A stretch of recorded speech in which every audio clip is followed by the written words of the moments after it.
Good afternoon, everybody.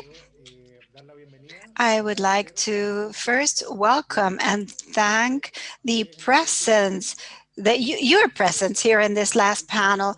And for us, it is a very relevant panel as it allows us to uh, receive lots of information from other courts that have to deal with environmental aspects. This panel then for us becomes a very relevant panel. In the context that we are going through right now, these are very brief words that I would like to present now. The environmental courts in Chile are in our 8th year of work. We are still in a very young environmental justice system, meaning that we somehow consider the need of permanently looking for ways to establish more maturity in the environmental aspect, especially in terms of protection of the environment in the application of concepts and application of standards and principles. It is in this context that we can mention that Principle 10 of Rio Declaration, that among others is considering access to environmental justice, does not restrict this environmental justice to any type of court or specialized system. It opens the door to any system. It allows all states to determine how access to environmental justice will be working. Some can do it through administrative works, others maybe in special uh, courts, others in ordinary justice, or as in Chile, they have decided to go do it through specialized justice systems. Nonetheless, environmental problems that could exist are in practical terms the same problems or maybe variations according to internal legislation, but concepts and environmental principles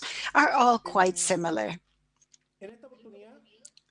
In this opportunity, a part of wanting to be able to make important use of all the other courts and activities, we have also wanted to take the opportunity that after I just mentioned 7 years, we're almost 8 years in this activity to present our own experience, our own short experience of these past 8 years, and to make it available to the critical analysis of the society.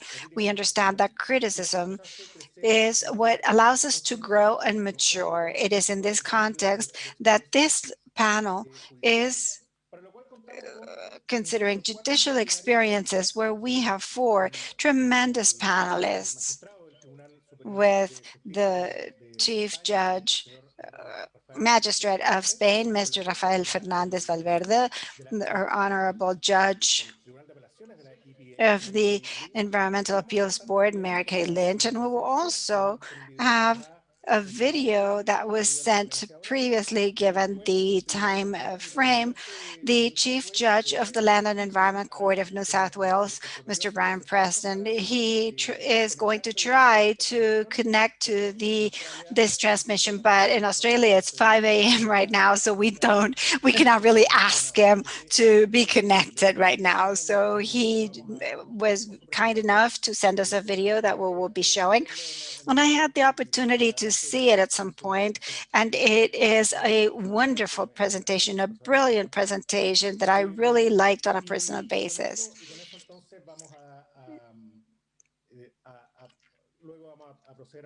Then we will have a Q&A round, and we also had the Chief Judge, Mr. Muñoz, but unfortunately this morning he mentioned that he had a personal problem, therefore it will be impossible for him to participate. He apologized to the participants of the panel as well as the speakers, and he also sent his kind regards.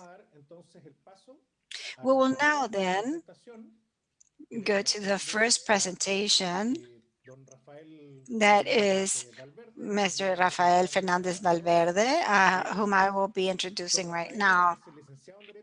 He holds a title in law from Sevilla University. He nowadays is president of he is the former president of the area of Linares. He works in and is magistrate of the National Assembly, and he is magistrate of the Supreme Court of Spain. We want to thank you for being here today, and you have 20 minutes to present. Okay, thank you, Cristian. It is important to be able to participate in this very important event from a perspective that is so specific, and that is the judicial perspective. I always have an idea that judges are always talking, so strategically speaking, this panel is very well placed. I would like to especially thank Cristian Delpiano for the invitation. And the truth is that we will be able to hold another Congress, a live Congress. And of course, this is a technique and communications, and be able to be 7 continents connected all together at the same time is wonderful. But this is something that I think it's important in this area. Of course, my greetings to Honorable Judge Alejandro Ruiz, and how he was very kind with me when I had the pleasure to visit his country in the second forum in Chile. I think this is a pioneering institution where it considers the area of law, environmental law in this case, together with some technical aspects that are adding to that possibility of trying to consider this legal and technical perspective in solving the environmental issues. As we heard, law is not enough to satisfy the different interests that could be happening right now.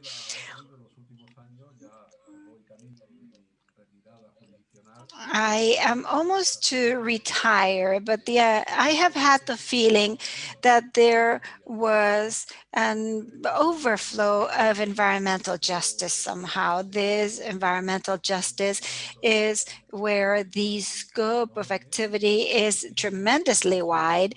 And I always remember a very important mention, and now we hear that the landscape is how to look at each of the moments of history. These are not the only physical, material, and other aspects, but environmental justice is leaving that physical aspects, and it transfers to more intensive views of the world. And I had that feeling of overflowing, as I expressed earlier, of extrapolation to other areas of the law. Eh, And I did understand that we were seeing a lab when we talk about environmental justice, when we talk about urbanism. We are seeing a lab that at the beginning of the century, where we are reviewing and considering new perspectives and the different concepts, traditional, classic, and essential, or even mythical ideas of the administrative acts of the regulation. These are all basic elements that have supported this type of law, which is just wanting to consider the administrative jurisdiction. I thought that these were essential elements, and when working in the area of environmental justice, I have seen these new concepts. It is a view of the law that has always been supporting us and everybody that is involved in this area. Right now, I would like to highlight the capacity that environmental justice has had to be able to increase the concept of legitimacy at traditional level. You all know how much there have been advances in the Escazú Agreement, for example, or pues hemos llevado a cabo con el anterior convenio with europeo. Bien. with the previous European environment. So the conclusion that I am able to reach is that we are breaking different concepts. You have talked about something that is quite normal in certain American constitutions, such as the legal personification of certain entities, just to call them somehow, not only the physical person, but the legal person. Along these presentations, we have been talking about the personification of the land, of rivers, or even an estuary in New Zealand, and the participation of one of the speakers. And I'd like to insist that we are here in a type of law that is working and it is under process, where we had one essential element in the area of all of these ideas, which is climate change. We are trying, obviously, to consider all of the principles of Paris. We had certain frustrations, and Honorable Justice Delpiano realized how the international conventions could not be held, but we did what we could to be able to help Chile in these very important aspects, and we ended up holding the convention that somehow started with a feeling of not feeling that comfortable in environmental law. There was a certain critical position, political position that was quite critical, maybe some coming from the US or China, just mentioning some of the more emblematic countries, as it made not what I would call a depression really, but it was sort of paralyzing these activities, or even taking us toward a demoralization of for those that thought that environmental justice needed an international projection. We were doing all this. We were with Escazú, with all of the different comments, and we all of a sudden received COVID-19. We saw that it came into our lives, our worlds, and of course, there was at the first minute paralyzation in the real world and the social and the civil society, and we perceived that law started working and environmental justice started to work even earlier than the rest of the legal activities. So I had prepared a completely different presentation than the one that I'm going to present right now, because I will just be presenting certain thoughts. And right now, I have the feeling that this situation surprised us all. We realized that we had to change, we had to evolve, that we were forced to doing this, and the situation from this perspective would be very important. And I just realized with the presentations that we are seeing along these days, and what you have been able to highlight is that the environmental activity has other mechanisms for the future, and it is the connection to the right to health.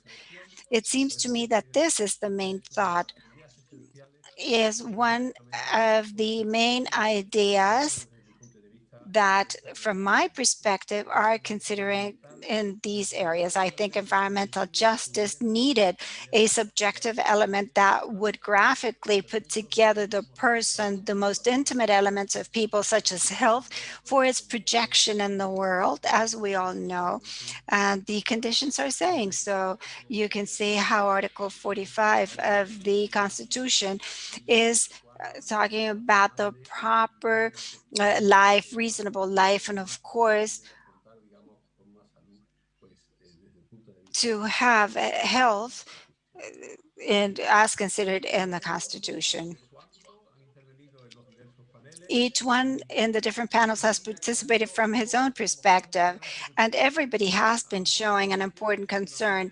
It has expressed different essential elements in the framework of the different areas of their professional activity.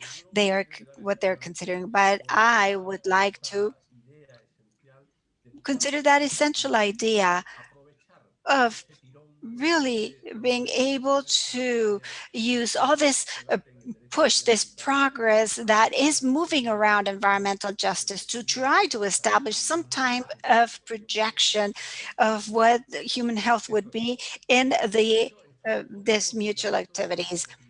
And we are enjoying the proper environment for the development of the person, and we do have the possibility to carry it out. It is evident, though, that the connection between environment and health is a new pair, a new activity that allows us to say that environmental justice now has support, a basis that is far more objective. And this is what right now, as a magistrate, I am interested in, as this panel is really expressing the different judicial experiences. I would like to express three specific aspects where I feel that are new elements that we need to solve at jurisdictional level. One would be the constitutional element. In second place, it would be an element of accountability, a legal aspect. And then a third element, which is a very specific element that is already on a day-to-day basis, considering uh, legal resolutions in different environments. I am talking about the idea of receiving or not the vaccine, for example. In Spain, it has happened that this is from a perspective from the Constitution, as before Mr. Professor Hager from Barcelona was saying, where the exceptional right does not help in consider situations such as these ones. But there are situations that could occur, as we've seen in other aspects in environmental law at the international level. The disillusion, this disappointment, or we've seen a number of different Euro rulings that have fall into that category, but because they certainly don't meet the needs of a healthcare crisis. And so one conclusion is that from the constitutional perspective, and you in Chile have a magnificent opportunity now to take into consideration these thoughts, in that of the need to have health being at the constitutional level or constitutional rank. Of course, we need specific rules and regulations to grapple with individual issues, but we need, or what seems to be lacking, is something that affects fundamental rights. For example, the lockdown that we're experiencing in Spain and other countries, the possibility of limiting people's movement, and or the issue of, for example, of health procedures such as applying a vaccine. So one thing that I think we need to do from the legal perspective is to analyze these options. Now, what is happening in Spain, and it is happening today in Spain, is that we're seeing significant changes. The legislature and the executive branch have seen these needs, and they've tried to resolve this by taking certain measures and submitting the powers of the executive to the review of the judiciary. Now, of course, as judges, we are not refusing to do so, but what it seems is that acting in this fashion is questionable in terms of having us take ex ante action rather than ex post. There's something that is said. Politicians say, get a judge in your life and you will have a happy government. But that's not the case.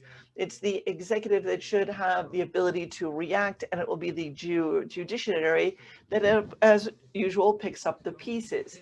But it is important, again, to have a constitutional level approach to deal with fundamental rights of individuals, such as the current situation that we are confronting, and other similar ones, whether it is the environment or healthcare. This needs to be ensured.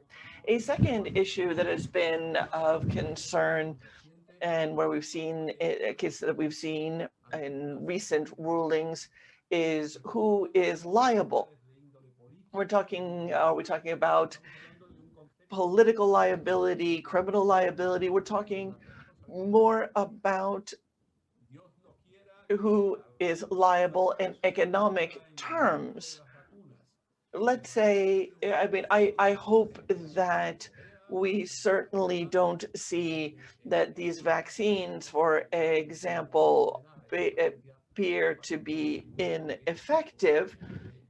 God willing, that won't happen, but who is liable? How will they be held responsible if that does come to be the case? So the control over pharmaceutical companies that are subject to an excessive economic pressure by the governments regionally and internationally can lead to some undesirable effects. But of course, we need to be paying close attention to those types of situations. With that, I understand that the courts of law in our country are empowered, at least in Spain, to take action. And that is why the experience from the environmental court in Chile is so interesting, when you look at some of these issues. And a third point to wrap up has to do with a situation that is currently really complex. It's not easy to resolve. Of course, there is a constitutional underpinning, but it's also a personal issue. In Spain, there is a sense of indebtedness because we know that most of the deaths have occurred here in homes for our senior citizens. And then we get the question of the vaccines. We have a senior citizen, a 90-year-old.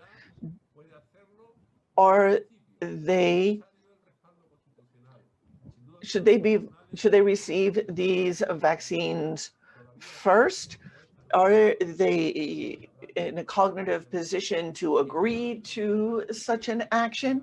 These are questions of prioritization and the sort of hedonistic policies to a certain extent. There have been some political approaches and policy approaches that have led to questioning the efficacy of these actions. But we are talking about individuals where group action is of the utmost importance.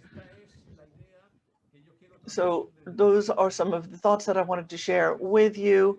We are in a situation where we have tremendous possibilities and projections, but these are based on the material aspects more than anything else. If we're talking about history, but let us think about this seminar and understand that human beings have to interact with their environment and live in our own environment. So when we look at this concretely from the legal perspective and more specifically from the judicial perspective, we can look to see how we can implement environmental law to the benefit of all. Thank you very much, and I am certainly open to any of your questions. Thank you. Thank you, Rafael, for your presentation and also for sticking to time, 19 minutes. Wow. And it really was quite inspiring. Very interesting, the relationship between the law, the environment. These are certainly things that are going to see in the future. The question is, can we force people to receive a vaccine or not? That is certainly a valid question. I look forward to hearing people's answers. Let us now turn to our second panelist. Someone who comes from Chile. I mentioned this at the beginning, part of the extension of this panel. And the intent is that we should not only learn from the experience of other judges, but also to have an opportunity to share our own experience over these last few years. Toward that end, we've asked Alejandro Ruiz to join us. Justice Ruiz was a graduate of Catholic University in law and also Southwest Australia. He has advanced degrees in solid resources and others from the University of Chile. He has served in a variety of environmental positions, including at the Superintendency of the Environment Compliance Office, as well as serving as a justice and previously as Chief Justice of the Second Environmental Court of Santiago.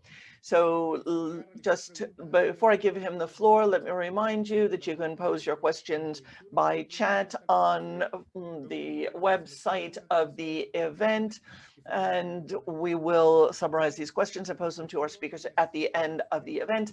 Alejandro, you have 20 minutes. Muchas gracias, Cristián, y muy buenas tardes a toda la audiencia. Voy a compartir una presentación que tengo. Ahí está, bueno. Quiero partir saludando a los ponentes e invitados a nuestra cuarta versión del Foro Internacional de Justicia Ambiental. Este es un evento muy especial que se ha ido consolidando en el concierto global y que, bueno, fue organizado en sus primeras versiones por los ahora exministros José Ignacio Vázquez y Rafael. Por lo tanto, este es un trabajo que viene de bastante tiempo y que nos antecede a Cristián y a mí, y a Daniela, que ahora nos acompaña también. Bueno, como dijo nuestro presidente Cristián Delpiano, es primera vez que lo estamos haciendo de forma virtual y esperamos sinceramente que esté cumpliendo con sus expectativas. En este panel originalmente estaba contemplado que presentara la jueza de la Corte de Suecia, Anna Tiber, pero ella debió excusarse hace unos días, así que Cristian gentilmente me pidió que si yo podía cubrir esa ausencia notable, veremos si estoy a la altura. Pero uno siempre está listo para contar de la experiencia chilena en materia de justicia ambiental y vaya que hay que contar y muy interesante de lo que ha ocurrido durante estos años.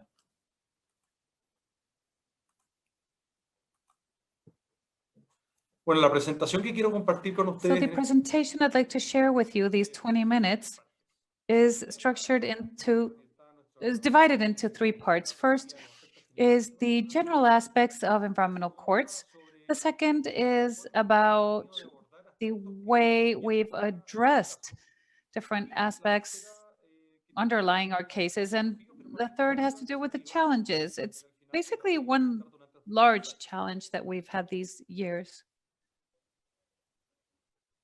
Bueno, como contexto, con motivo de la reforma a la institucionalidad ambiental que se acordó en el Senado en el año 2009 y que más tarde se In 2009, the Senate agreed on this and it became a law a couple of years later.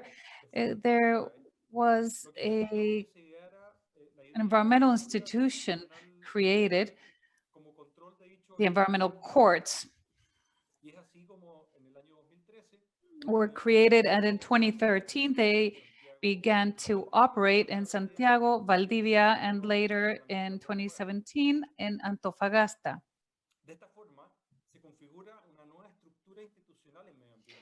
So a new institutional structure was created in Chile. It's been very difficult to fully implement it. And today, 10 years after its creation, it is still not completed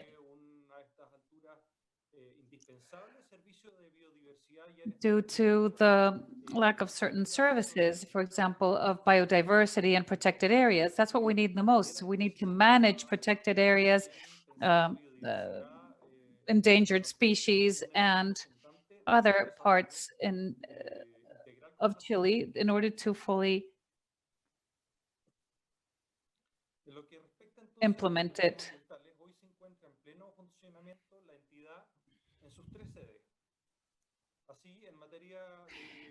These are the three courts we have. Chile is divided into three macro zones: north, Arica and Parinacota to Coquimbo; the center, Santiago to El Maule, going through Valparaíso; and the third is the south from Ñuble, going all the way down to Antarctica. Each of these have their own scope of action. They have different activities. We have a very diverse geographic territory. We could divide it into maybe industrial, real estate, mining, and water and other, but it is much more than that. I also don't want to have any arguments with my colleagues. In general terms, every environmental court has 5 ministers. 3 are the main judges and 2 are substitutes. We have ministers who are honorable justices that are attorneys, and others have studied science. So this is a mixed commission, and it not only guarantees a multidisciplinary approach, but it also allows addressing the sciences. That's the most innovative thing that makes up our courts. So the competencies allocated to environmental courts are related to administrative actions that review the actions of the state in environmental aspects, including permits, sanctions, and then you have lawsuits for reparation in view of environmental damage, and this excludes the damage. We have the authorization and consultations as well. In terms of statistics, from the moment it was created in 2013 until the end of 2020, the Santiago environmental courts have seen 328 cases between claims and lawsuits. And in Antofagasta, as I mentioned, it began operating in 2017. The number is 48 cases. And in Valdivia, the environmental court in Valdivia has had 187 cases between claims and lawsuits. So who goes to these courts claiming some sort of illegal action? Most of them are claimants with an environmental interest, and I'd like to end with the large number of active stakeholders, municipalities, original peoples, individuals, and 43% of the claimants are companies that develop projects. And most of the lawsuits are made by the community or by municipalities or local governments, 27%, 37%, and the rest by the state and other companies.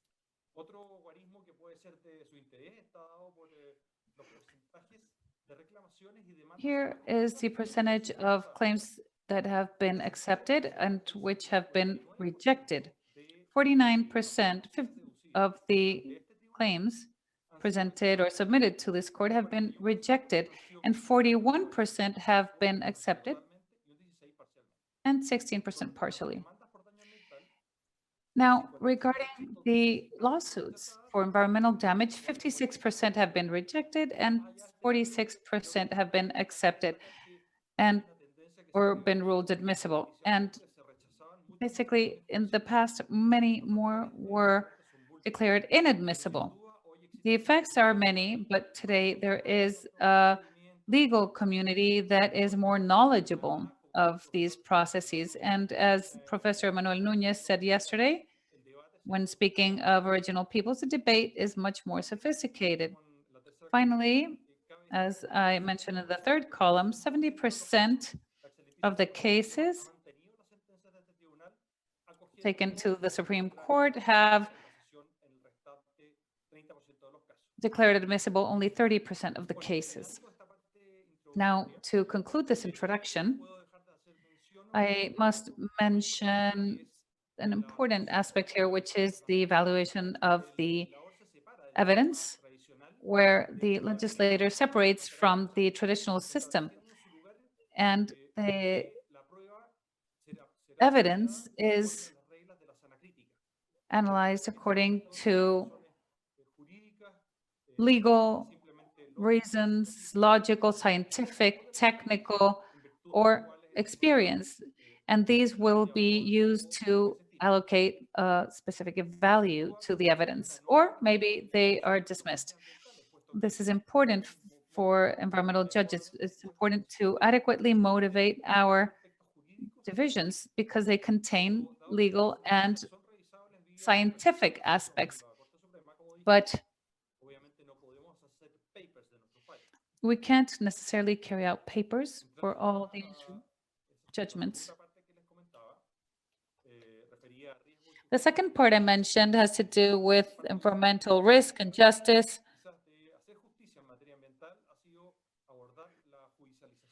It's been important to understand the risks.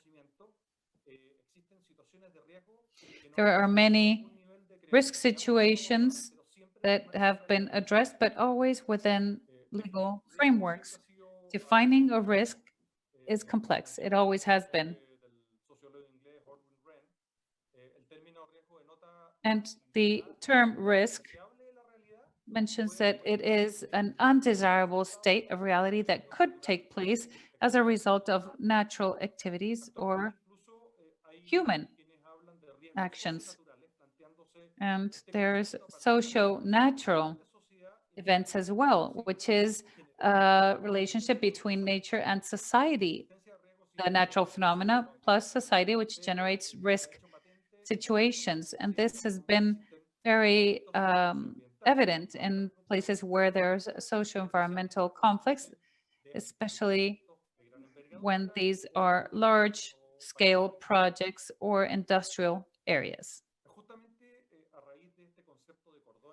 As a result of the concept of industrial parks or industrial areas, they're quite relevant and have a different concept of risk. Here, we're talking about environmental justice, not environmental justice as we see it in this forum.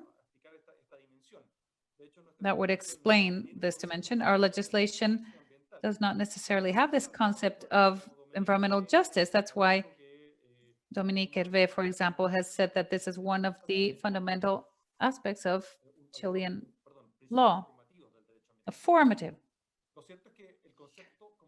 aspect. And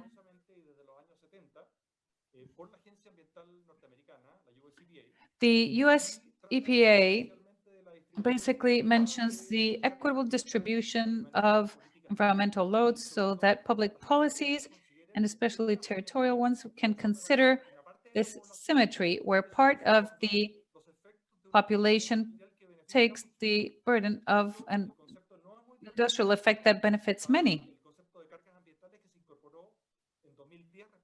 We saw this in 2010 with the environmental impact declarations that, as we know, include negative externalities and social benefits. Having said this, the questions that arise are, how do we address this judicialization of risk? How do we address socio-environmental conflicts? And in these cases, or cases with these characteristics, we've found an element that makes it difficult to understand this. There's a regulatory deficit in many ways, and especially in territorial aspects. The judges need to rule differently. There are alternatives like the precautionary measures. The organic law established an innovative procedure that goes beyond civil process. It is about guaranteeing the efficacy of the process, but it goes beyond that, and it lies with the full controversy. And we're going to take a look at a couple of cases. The first was obvious in after the spill, when the Tanque Mimosa vessel in Quintero had a spill, and there was an emergency, an environmental emergency, but the bay was cleaned and there was no permanent environmental damage. But analyzing the case, those of us who analyzed it saw that year to year, these spills would take place and that the problem was an environmental risk. And this company had only part of its facilities assessed. And we saw that there was no actual assessment of risk to this activity, to the discharge of hydrocarbons. So we included it in the sentence. In the ruling, we included a risk assessment, which generated a lot of debate, but we thought it was most adequate under those circumstances. A more recent case, which was the D50 case, the municipality of Olmué was sued for environmental damage,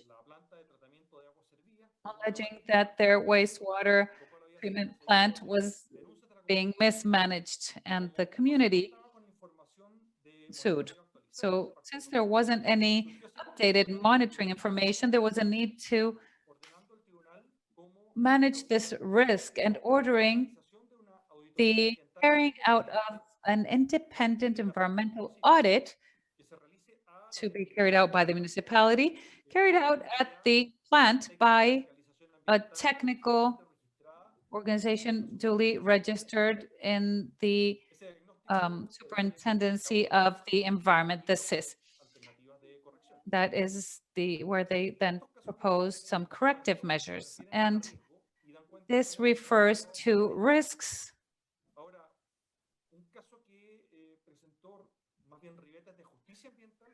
that had some other aspects. The R164 case was about instruments that were not, that were to be searched for. It only allows developing dangerous activities or hazardous activities in Lampa and Tiltil. You have 5 minutes, Alejandro. And here, different industries were producing environmental effects around them, had not been evaluated. They had not evaluated the risk of the situation. And this means that the Metropolitan Park had not been adequately assessed. So we concluded that the permit was legal and it was in order, and that this was not the responsibility of the owner of the project, but it is an area where there are several industries. There wasn't a risk assessment of the territory where many different industries were located. So it was necessary then to carry out a full analysis using the concept of environmental justice assessed by the EPA to understand the need for mechanisms to address the problem of environmental justice in order to understand the burden of territorial planning. And I was of the opinion that we should organize some actions,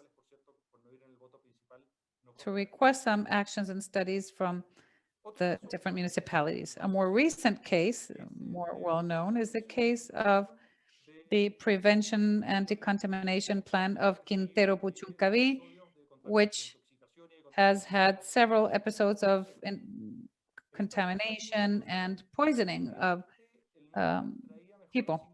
The new plan had significant improvements, and our role in this was to make sure that they were complying with the law. But there was also a study of the effluence of the park in that area. There were 14 industries, many of which are either uncomfortable or hazardous. And there were some surrounding areas that were suffering from it. So this time it was not prevention, it was a unanimous or majority vote, actually, where they ordered the Ministry of the Environment to update the information of the BRAS, the recovery program for the environment and social, and to make sure that the regulating plan for Valparaíso would be subjected to an environmental assessment and taking into account the environmental justice dimension. Finally, moving on to the conclusions, challenges. I don't want to refer to all the challenges. There's many, internal, external, and I'd like to refer to just one. And I can say this personally, the main challenge we've had has been in operating these 8 years, contrary to anything anyone may think is organic, it is the mere possibility of integration of the court. We have 3 main ministers and 2 substitutes, but some have never gone. The appointment process has a series of stages. It goes through different authorities, then it's sent to the Supreme Court, then the president takes the list of 5 people and it is proposed against the Supreme Court. The complexity of this program has made it the same way in all 3 courts. Out of the 15 ministers, we only see 9 until very recently.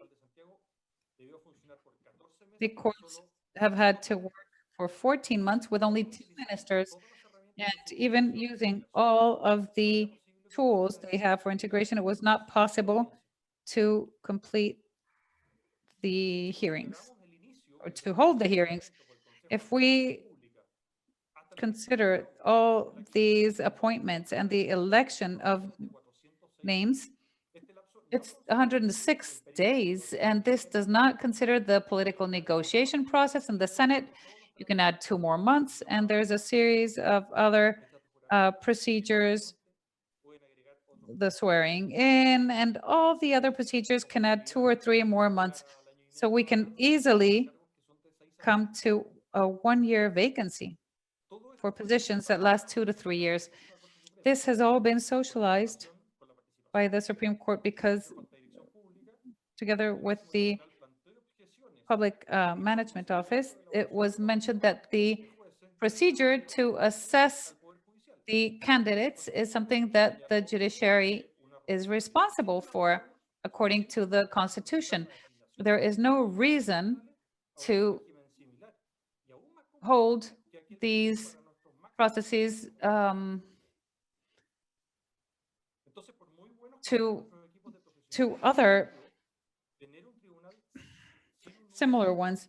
It's very difficult to have courts without the necessary or minimum number of judges. It becomes an Achilles heel. And basically, the environmental court ministers selection has even more stages than a Supreme Court. It's completely disproportionate. So there needs to be a legal modification for this. So the question arises as to how we can modify this, how we can change this. There's many alternatives. It all goes through a legal reform, the appointment system. For example, handing the contest and the candidates over to the judiciary through the Supreme Court, and the final candidate selection would be the responsibility of the President of the Republic, similar to Article 78 of the Constitution, and it would then go to the Court of Appeals if necessary.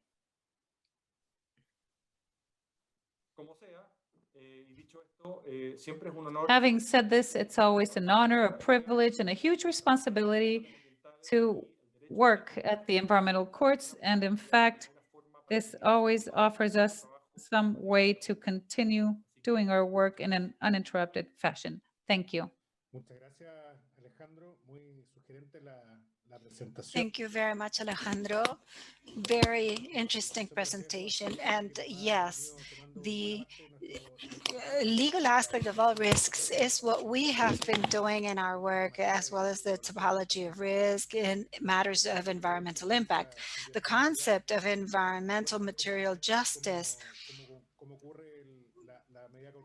and to see how we consider the precautionary measures in the deal and the structural and organic problems that are all related to the court that everybody knows about, but it is always good to consider them. We will now offer the floor, and I would like to welcome Judge Brian Preston, as it is very early in Australia. He has been kind enough to connect to the meeting. After this presentation, or this introduction, we will show his video. I will now then have Mary Kay Lynch. Mary Kay Lynch she works as a judge in the Environmental Appeals Board as judge, and is advisory at the EPA. Her work is very well known, and she has different awards. And she was director of the office OECA. Mary Kay, thank you very much for accepting this invitation. Buenas tardes and gracias, and a special thank you to Chief Justice Cristián Delpiano, and greetings to Alejandro Ruiz, who honored my court with a visit to Washington, D.C. in 2018. It seems like a long time ago. Greetings to the other judges and very distinguished participants in this critically important forum on environmental justice. Of course, I only wish I was there in Chile, and I want to take a moment to really applaud you for the very ambitious commitments your country has made to combat climate change. I think there's no doubt that you'll be making a very big difference in air quality and health. And I was also very interested and inspired this morning when Professor Alves spoke about the efforts to include gender parity in your Constitution. Of course, in my country, we've yet to pass the Equal Rights Amendment. So I was thinking that actually underscored something else she said this morning, and something I think that's been clear over the last 2 days, and that is all good things do not flow from the global north. I've learned quite a bit these last 2 days. And then I need to also give a special thank you to the translators. I have no idea how you do what you do, but I very much admire your work. And I apologize presenting in English. So maybe next time I'll learn some Spanish. So as noted, I'm an administrative judge with the Environmental Protection Agency, or EPA's Environmental Appeals Board, which we refer to as the EAB.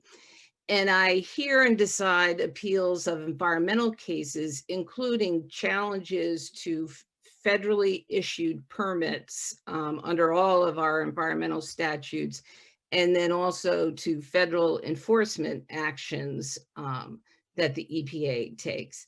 And today I'd like to focus on my role and experience in providing access to justice, which I think is at the heart of environmental justice. And I think it will help to address climate change. And I'm hoping that my presentation can complement some of the access issues that Professor Henry Jimenez talked about this morning. And so what I'd like to do is first give you the larger context of EPA and the EAB, and then I'd like to focus on my particular experience in providing access to justice. So I do have a PowerPoint, but I'm not going to go over in detail all of the slides. They will be available. So I'm going to try to share my screen here. Let's see.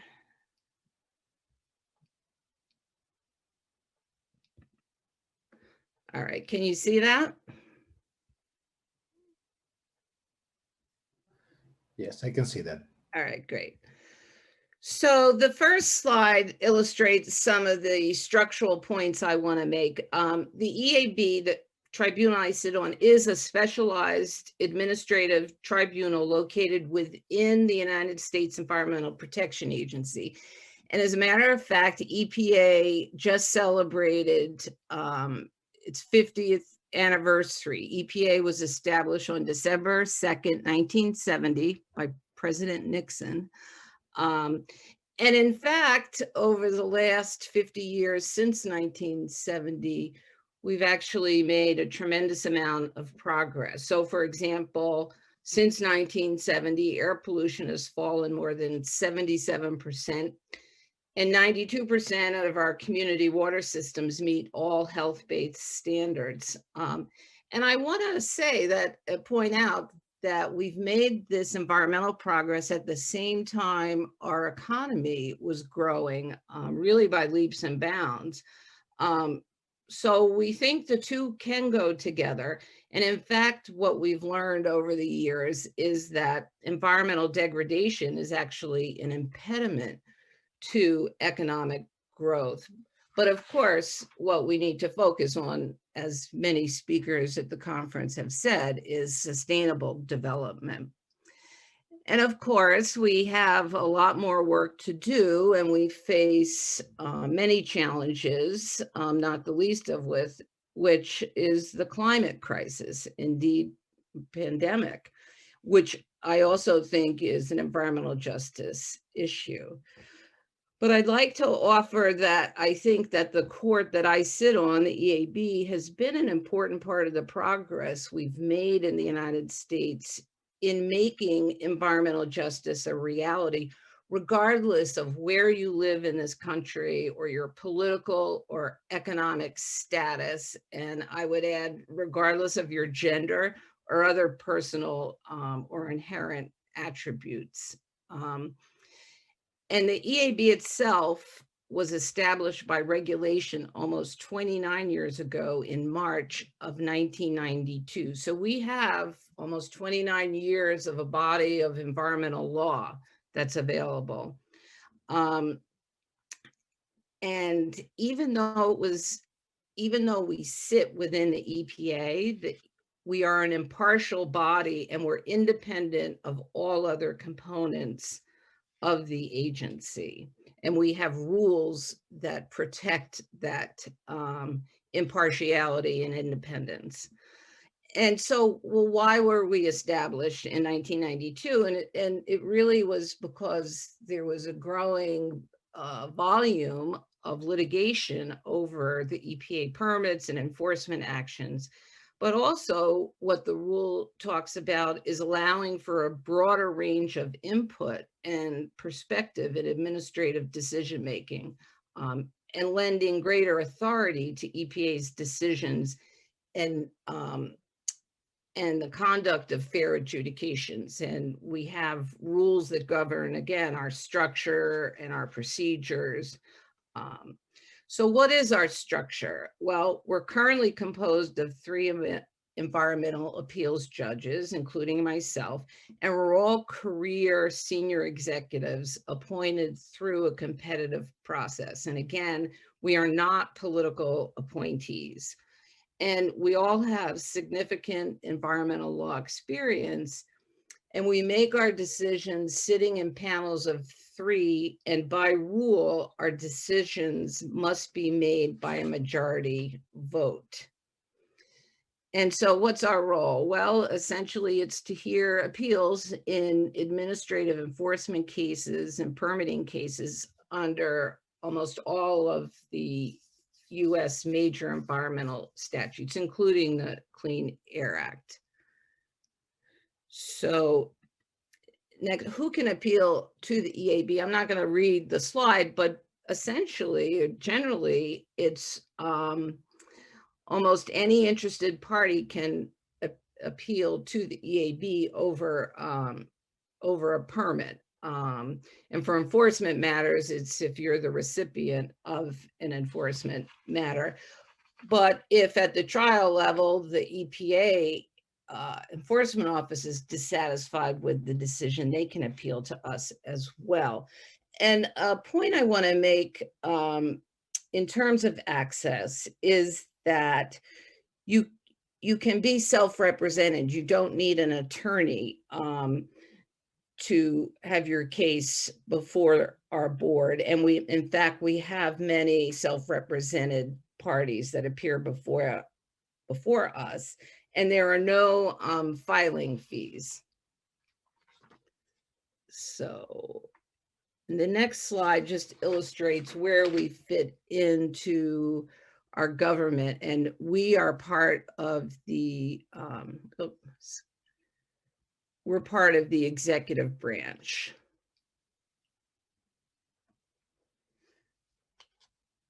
And then the next slide illustrates the different types of enforcement cases and where we fit in.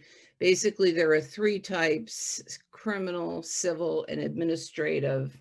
And again, we hear the administrative cases.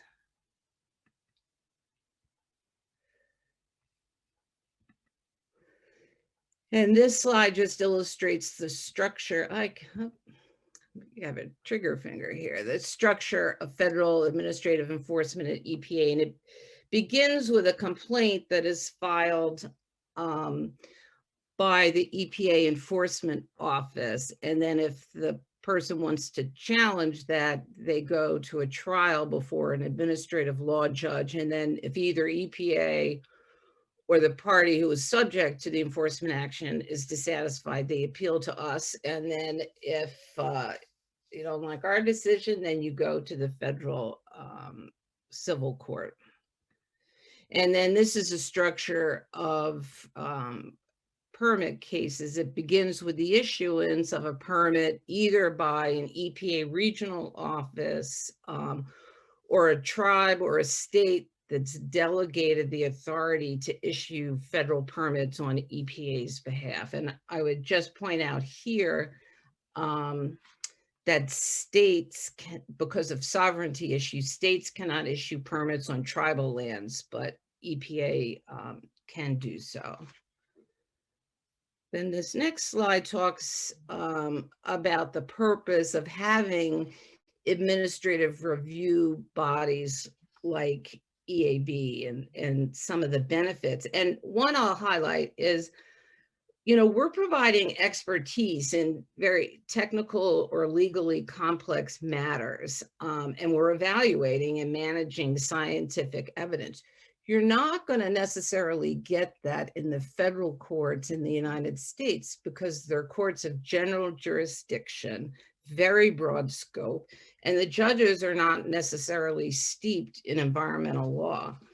One of the other main attributes is that much faster results. So you're getting expedited environmental compliance and you're avoiding protracted court review and For example, for the EAB, my court, we decide cases in a matter of months versus in some of the federal courts, I mean, it's years. And then again, I mentioned this before, it's more cost effective because there aren't any fees or counsel provided.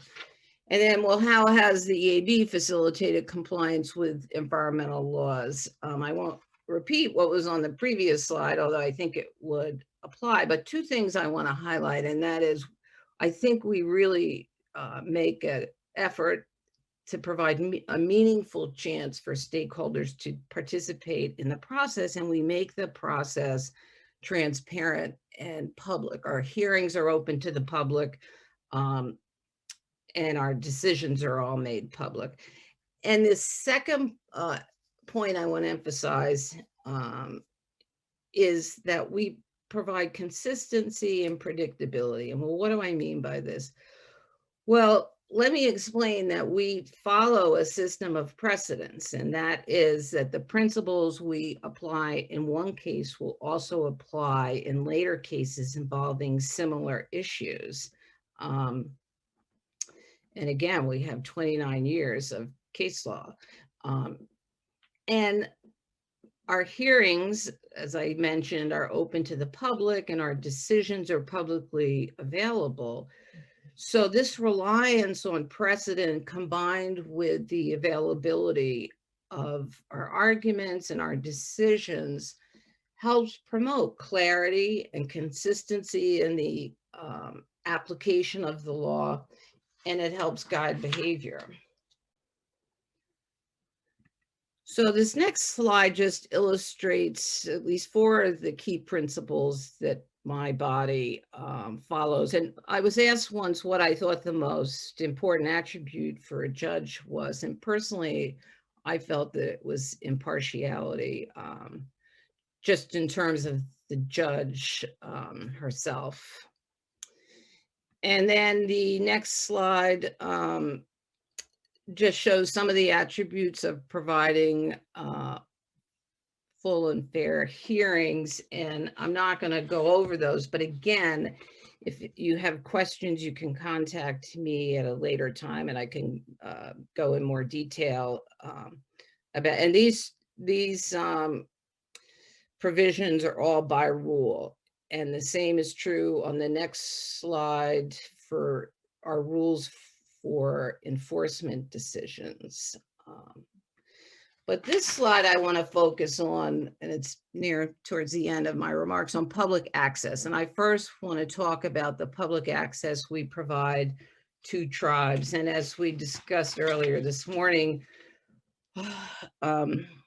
you know, U.S. tribal members are 4 times more likely to develop COVID than the general population, and the death rate is particularly high among their elders.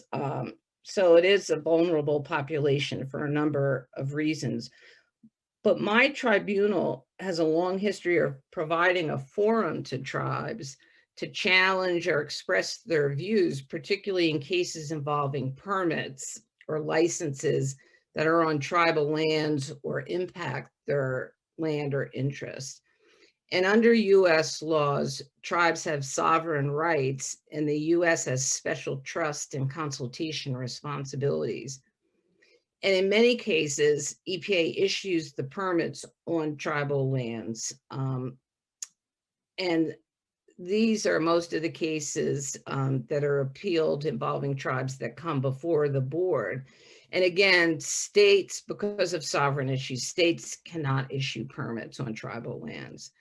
But an example of one of the cases we resolved involving tribes, and it was through our alternative dispute resolution process, was a complicated case involving 5 Clean Water Act permits that EPA issued to a private company for wastewater discharges from oil production facilities that were on, this private company was operating on the Wind River Indian Reservation in Wyoming. And the case involved 7 parties, including 2 tribes, the Northern Arapaho tribe and the Eastern Shoshone tribe. And the EAB rules specifically provide that tribes can participate in cases in which EPA is issuing the permit, but they can participate in order to protect their sovereign rights and their interest in discharges of wastewater that may impact their land and resources. And then just this month, we received an appeal of an EPA permit issued under the Safe Drinking Water Act on the Aboriginal lands and within the boundaries of the Great Sioux Reservation of 1868. It's located in South Dakota. And the EPA permit was issued to a private uranium mining operation to allow underground injection of wastewater that the Oglala Sioux tribe alleges violates EPA regulations, treaty rights they have, and requirements under the National Historic Preservation Act, and the U.S. duty to consult with the tribes. And just last night, a consortium of other tribes, the Great Plains Tribal Water Alliance, filed an amicus brief, a friend of the court brief, supporting the Sioux tribe's appeal to us. And their brief focuses on the treaty rights. And I'm the lead judge on that case, and we don't yet have EPA's response to the appeal, but it looks to be a quite interesting case. Okay, 5 minutos, Mary Kay. All right, great. So then I just next want to focus on how we provide access and involve environmental justice communities. And the EPA definition of environmental justice is on EPA's website. And the portion I want to highlight is the statement that includes environmental justice involves equal access to the decision-making process to have a healthy environment in which to live, learn, and work. And that's what my court focuses on, of course. And then EPA is also guided by a 1994 executive order to federal agencies like EPA to address environmental justice in the work that the agency does. Now, an executive order is not actually a law, but it's a direction that federal agencies are required to follow. And in fact, my court has remanded or sent back a number of permit cases to EPA regional offices where the record before us did not support a finding that the region had reasonably considered the contested environmental justice issues in their permit decision-making process. But I want to point something out, and that is that the 1994 executive order, which directs federal agencies to make EPA environmental justice part of their mission, states that the federal agencies are to implement the executive order consistent with and to the extent permitted by existing law. And in part because of this emphasis on existing law, the executive order is considered more procedural than substantive. So in other words, the executive order does not actually dictate any particular outcome in a permit decision. But I will note on this point that the incoming administration has announced and published a comprehensive environmental justice plan that includes the creation of an environmental and climate justice division within the Department of Justice. And it includes an increased focus on enforcement at all levels of the federal government. And there may also be federal legislation that impacts the consideration of environmental justice and the issuance of environmental permits and enforcement. So I was thinking that in 2 years, when you have your next forum, there may be a lot more to say on this topic. And then I'll just briefly mention that on the state level, the state of New Jersey, where I'm from, passed landmark environmental justice legislation in August 2020, and it requires the state Environmental Protection Department to identify the state's overburdened communities and only grant or renew permits for covered facilities after determining that there is no disproportionate cumulative environmental impacts on those communities. So that is a substantive right. They can actually deny or withdraw permits. And then I'd also note, again, in August 2020, the Fourth Circuit Federal Court of Appeals issued a decision based on Virginia state law and a state permit, and they revoked a permit for a compressor station supporting the Atlantic Coast Pipeline because it failed to consider the district health impacts on the local, primarily Black community in which it would be located. So again, there's a lot of interesting developments in this area in the United States. And then lastly, I just want to, on this topic, mention on COVID-19 and access to justice. Our court we normally have our hearings in our courtroom, or in some cases with the tribe, we'll go to the reservation because of their resource issues. But we now have our hearings all using something called Teams. It's virtual, and we've passed a rule that allows for the electronic filing of documents and service of documents by email. And then next, moving on, just to talk about the results we think we've achieved. I think our results really attest to the value of specialized appellate adjudication in the environmental context, like our court and your court in Chile, because what you see here is that in most instances, our adjudication resolves the dispute. It resolves the matter. Only a very small percentage of our decisions are appealed further to federal court, only 8%. And out of those, less than 1% are overturned. So again, I think we're providing a faster, cheaper decision and redress, you know, that is sustainable and provides more access. And then finally, I would just invite people to visit the board's website, where I hope you'll find useful links and resources. You'll find our decisions and our regulations, our citizen guide, and our practice manual. So heartfelt thank you to everyone. Thank you very much, Mary Kay. Muchas gracias. Thank you very much, Mary Kay.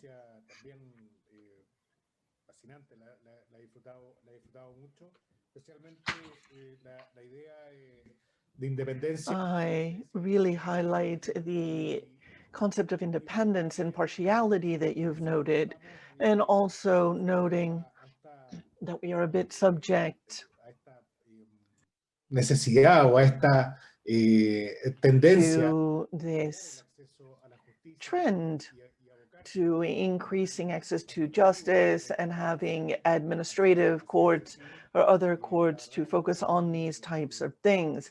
The truth is that these ideas really suggest that we need to delve into greater depth on these topics. And I have a number of questions myself that I would like to pose to you during the Q&A. To wrap up this session of this panel, and although Mr. Preston has joined the panel and we thank him for rising very early to join us when he kindly accepted the invitation a while back, given the tremendous time difference with Chile. He was concerned about not being able to appear in person. We have a video which we are going to share at this time. And then, of course, following that presentation, Judge Preston will be available to answer any questions that may arise. Welcome and thank you for accepting our invitation. Si podemos poner el video, por favor. If we can please run the video. It's with great pleasure that I present to the 4th International Forum on Environmental Justice, being hosted by the 2nd Environmental Court in Chile. The session in which I've been asked to speak is on judicial experiences, a broad topic. What I thought I would speak about is how courts, and particularly environmental courts, can respond to the challenges that face society and the environment at the time, but do so in a proactive way.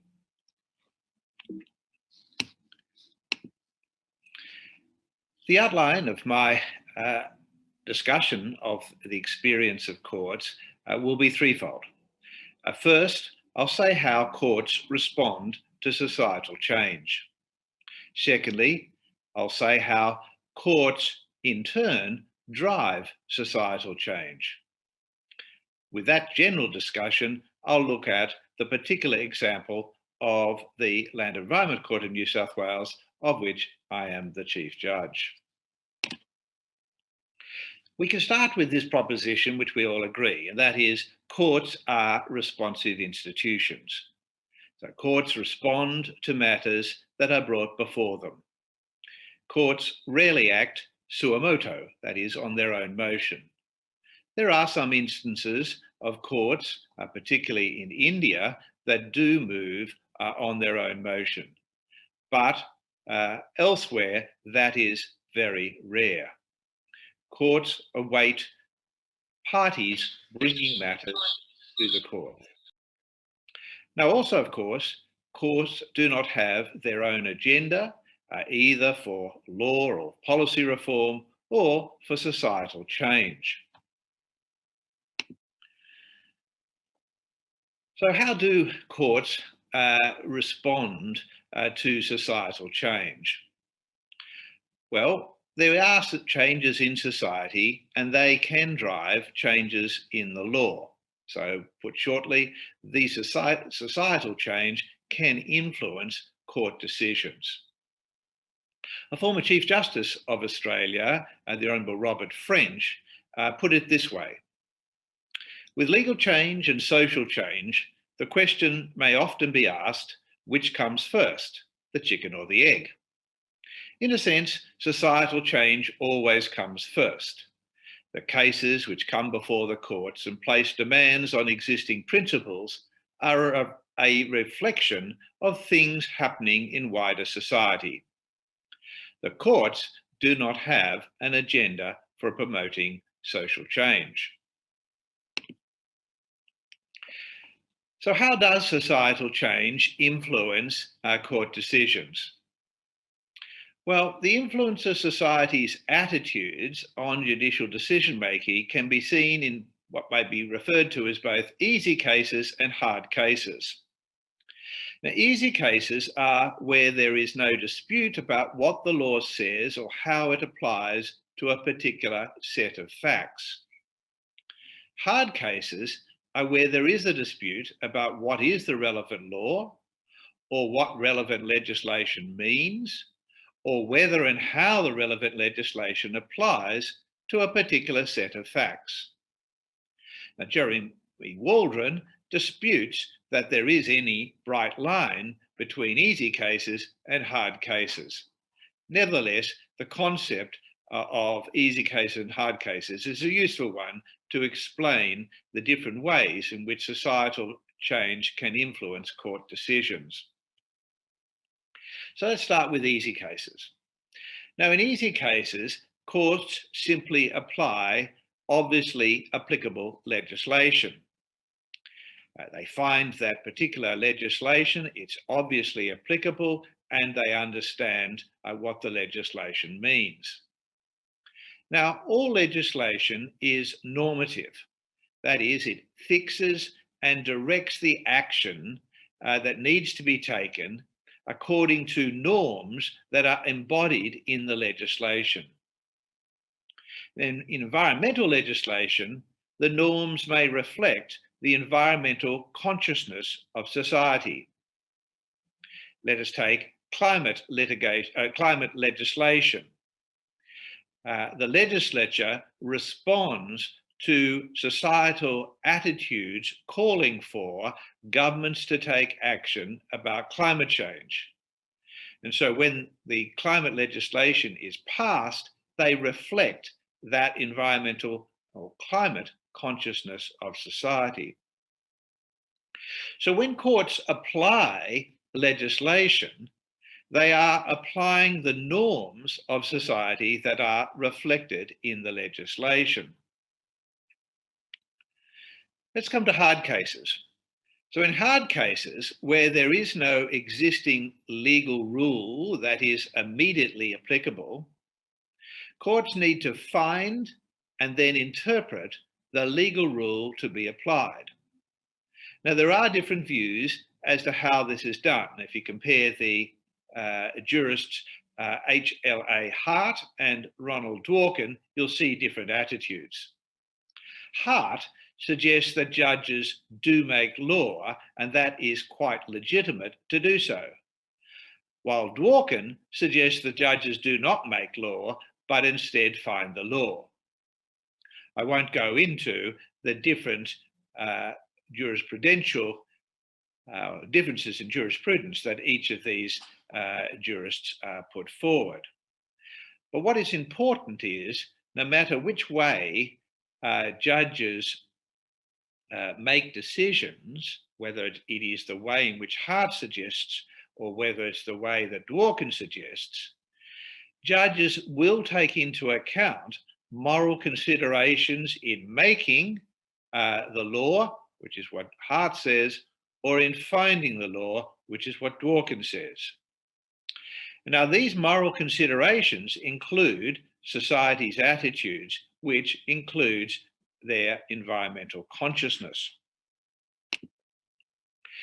So we can see under either approach, whether you're making or finding the law, the judges do take into account considerations of justice, social policy, and moral standards. And the environmental consciousness of society can influence these considerations. Societal change places demands on the court's adjudicative function. Now, to discharge this responsibility, courts need to be proactive. They have to actively respond to societal change. This is necessary in order to discharge their role of either making or finding the law. So courts need to identify and take into account in their judicial decision-making contemporary considerations of justice, social policy, and moral standards. I say contemporary because considerations of justice, social policy, and moral standards will evolve and change over time. And the court's task is to find out what are the contemporary considerations at the time the court makes its decision. Now, I've been talking so far about how societal attitudes and change can influence judicial decision-making. I want to now consider the converse, that is, how courts' decisions can influence societal change.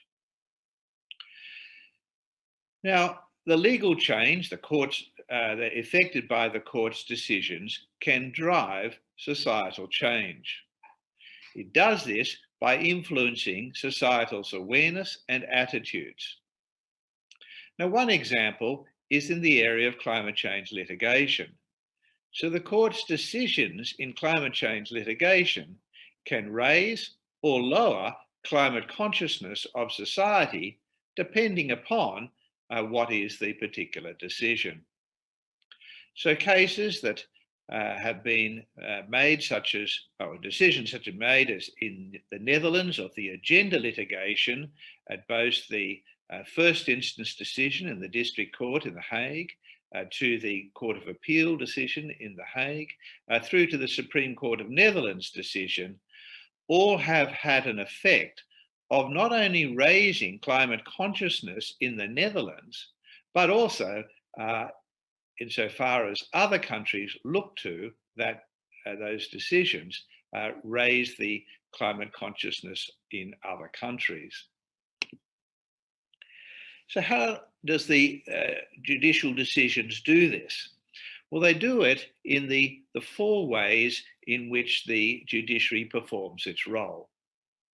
The first role is that courts uphold and enforce the law. They do this through declaring and upholding whatever is the law of the country. And they also sanction and remedy any breaches of the law.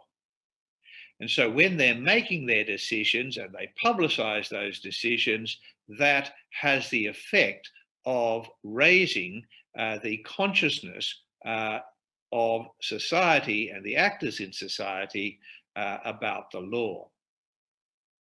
Secondly, an essential role of the judiciary is to uphold the rule of law. Now, in public law cases, courts can hold the executive branch of government to account, directing compliance with environmental and climate laws. Thirdly, more generally, courts can enhance democracy. Now, judicial review of administrative action or inaction can enhance democratic processes, including the rights of the public to participate, and also enhance the quality of public administration. It does this through compelling the executive branch of government to comply with the will of the legislature as expressed in the legislation. The court's decision also brings scrutiny to bear on the deficiencies of the law and its execution. The judicial remand brings matters to legislative and executive attention and forces them on their agendas. And fourthly, the court's decisions uphold norms. These are norms that are found in the laws, particularly the legislation. The court's decisions publicize and promote the norms in the laws. And the courts also, in their adjudicative task of making or finding the law in order to decide the case, can expound norms. In both ways, the courts uphold the norms. Now, the exercise of these judicial functions have a number of effects. Firstly, they change the behaviour, that's the future behaviour, as well as the attitudes of the parties to the litigation. But more generally, because the court's decisions are publicised, they raise awareness and can change the attitudes of actors in society. These include the government, the private sector, civil society, communities, and individuals.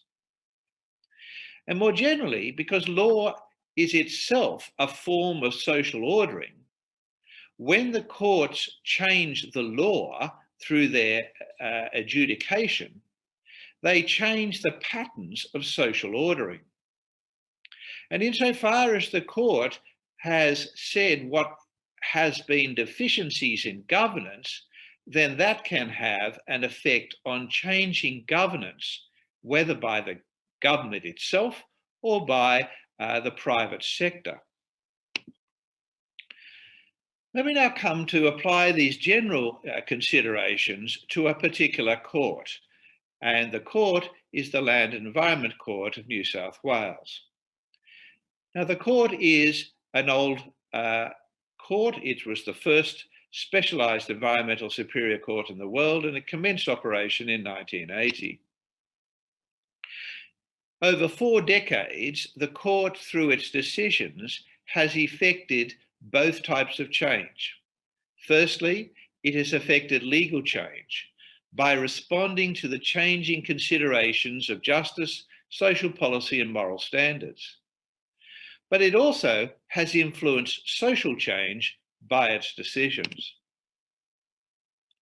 The court's decisions have developed aspects of justice, including substantive, procedural, distributive, recognition, reparative, and restorative justice.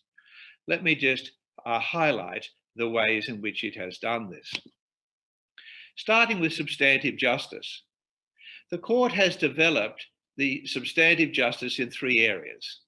Firstly, the principles of ecologically sustainable development, including the principle of sustainable use, the precautionary principle, intergenerational equity, intra-generational equity, conservation of biological diversity and ecological integrity, and internalization of external environmental costs, including the polluter pays principle. Secondly, in the area of environmental impact assessment, and thirdly, in sentencing for environmental crime or environmental offences. Nextly, the court has developed procedural justice. The court has upheld access to information, public participation, and access to justice. This has been done in many ways, but one of the ways is by lowering barriers to public interest litigation, such as removing the rules or lowering the rules in relation to standing, undertakings for damages, for interlocutory injunctions, security for costs, late fees, and costs of proceedings. The court has also developed distributive justice. It has ensured the equitable distribution of the benefits and the burdens of development between people and groups by upholding intergenerational equity and intra-generational equity, applying the polluter pays principle, and balancing public and private rights and responsibilities. The court has developed recognition justice. It has recognised and given voice to marginalised and vulnerable individuals and groups, including Aboriginal people, by allowing access to the courts. The court has developed reparative justice. By crafting remedies for breach of planning or environmental laws, and in sentencing for environmental offences, the court has sought to repair the harm caused by a breach of the law or an offence, and has implemented the polluter pays principle. The court has developed restorative justice. The court, in sentencing for environmental offences, has directed the taking of restorative action for the benefit of the victims of the crime and the community affected by the commission of the offence. The restorative process can include a restorative justice conference or a victim offender mediation. Now, the court's decisions have also changed governance, but not only by the government itself, but also by the private sector. One example is in the principles of ecologically sustainable development. The court's decisions explicating and applying the principles of ESD have changed the assessment, approval, and implementation of activities that may impact the environment. A more particular example is of social impact assessment. The court's decisions on the assessment of the social impacts of activities have also changed the assessment, approval, and implementation of activities that impact on communities, groups, and individuals. Another example is in the area of climate change litigation. The court's decisions in climate litigation have influenced litigation not only in Australia, but also overseas. One example is the recent decision in Gloucester Resources.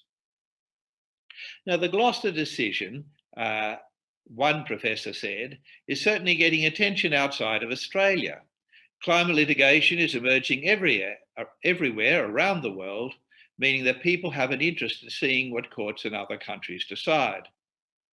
Another professor from Belgium said, climate change cases tend to feed off each other. Where you see the law moving into areas that are in some respects new, it's not at all uncommon for both plaintiffs and judges alike to look across borders for examples of relevant precedents. Now, the Gloucester decision is being picked up around the world as well as in Australia. One example is litigation by youth plaintiffs supported by Our Children's Trust in the Supreme Court of Oregon. In an amicus brief filed in support of the youth plaintiffs, the authors referred to the court's decision in Gloucester concerning intergenerational inequity. In Canada, in a case Rainforest Conservation Foundation, the Attorney General of Canada, the youth plaintiffs challenging an approval for the Trans Mountain Pipeline expansion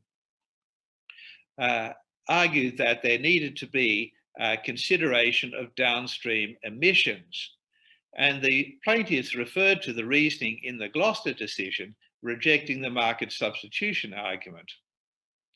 And then close to home, in a recent decision in the Land Environment Court, a government, independent government agency had followed the decision in Gloucester to refuse a new coal mine, partly because of the climate change effects.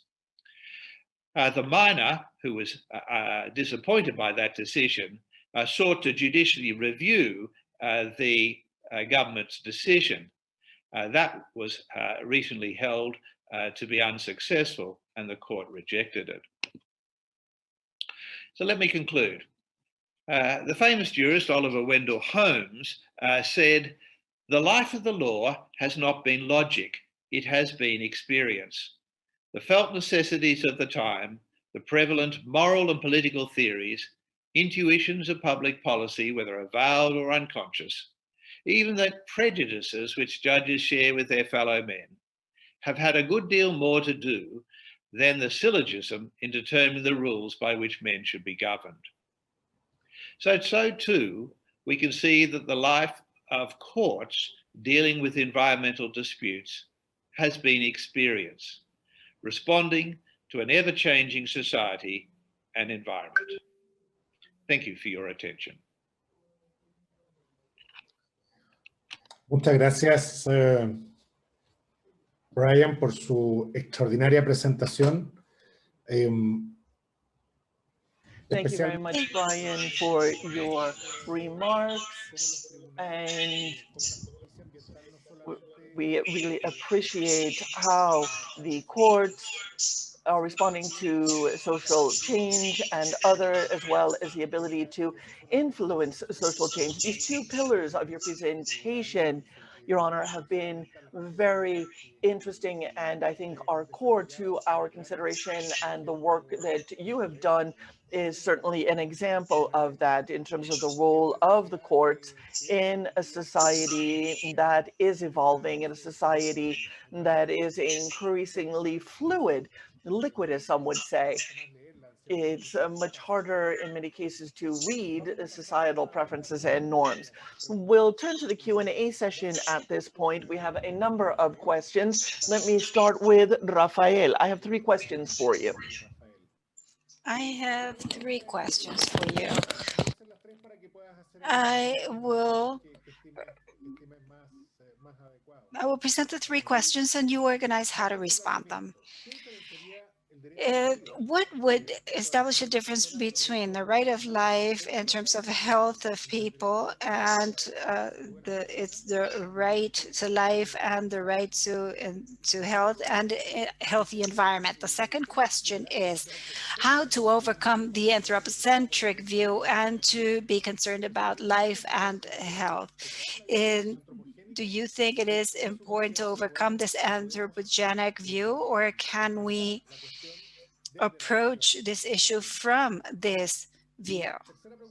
And the third question is, which are the effects for environmental courts, the exceptional activities that you describe where the authority acts in emergency as extreme situations such as the ones in Spain that are relaxing the different activities and administrative areas? Well, there are tremendous questions, but I do not want to go too long. The first one, I have tried to establish a parallelism between health and environment. And now I am requested to increase this and to place the parallel between life and environment. I think logically there is a parallelism here. I would like to read our Article 45(2) of our Constitution that says that the public powers will consider the rational use of all natural resources so as to protect and improve quality of life and to defend and restore, etc., etc.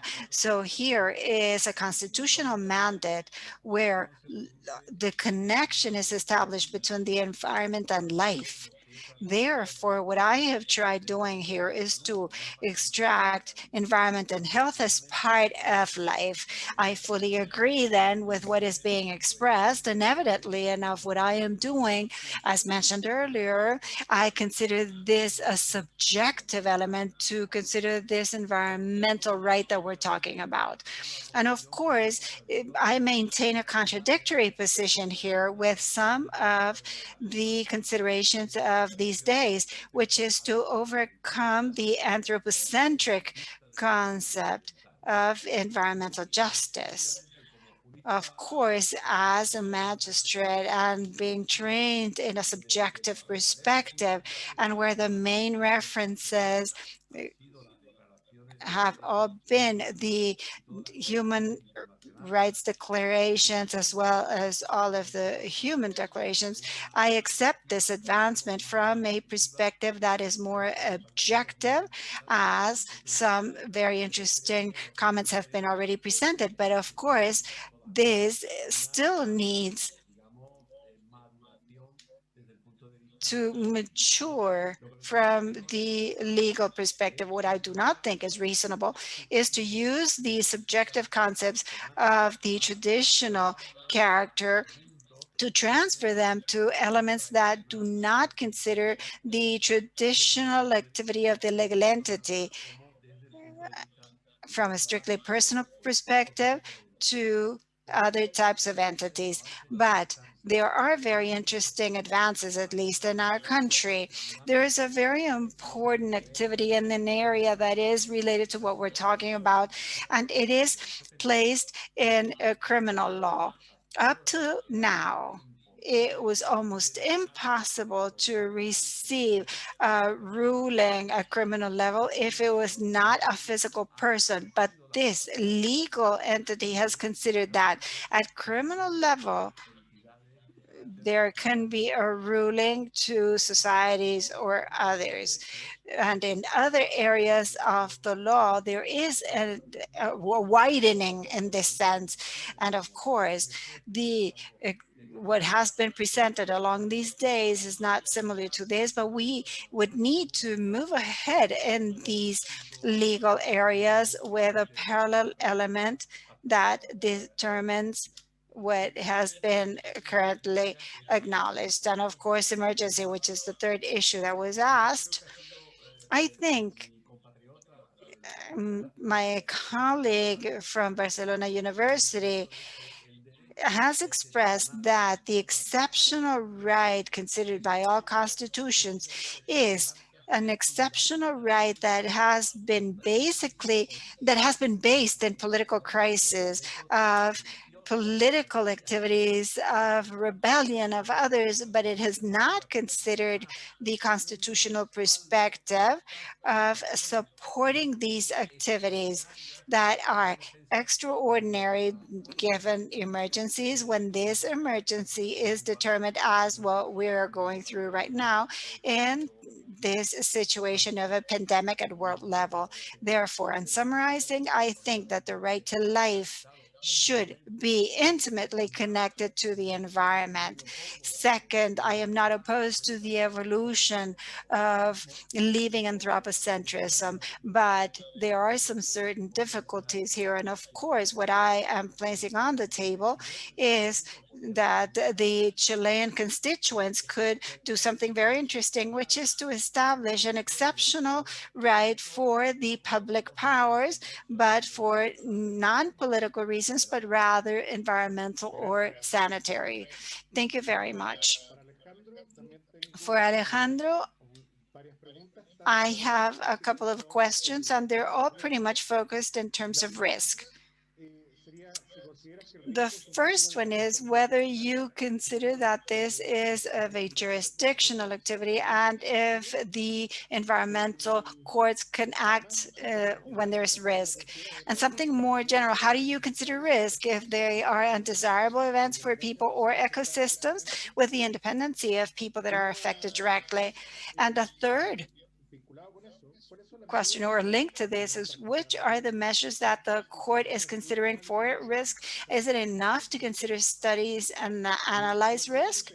And whether the integration of courts have meant important risks in this area. And finally, another question also linked to risk is when we are considering an equal distribution of environmental burden, do these activities increase in lowering risk, which is the role of environmental courts? He is muted. The last question, I couldn't hear it.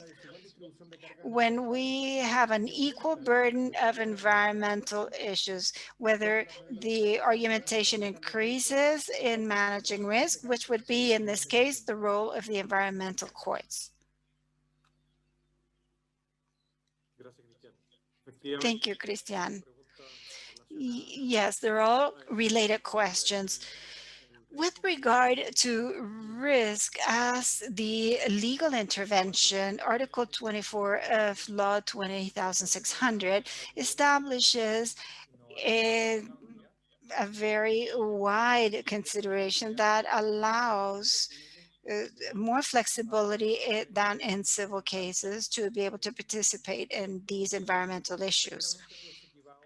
This could be very easily taken to risk when in our cases we visualize that there is a situation of risk, especially if it is imminent risk, the same way that Article 48 and 3 of the Organic Law of the Environment Superintendency establishes that they can act through provisional measures or transient measures.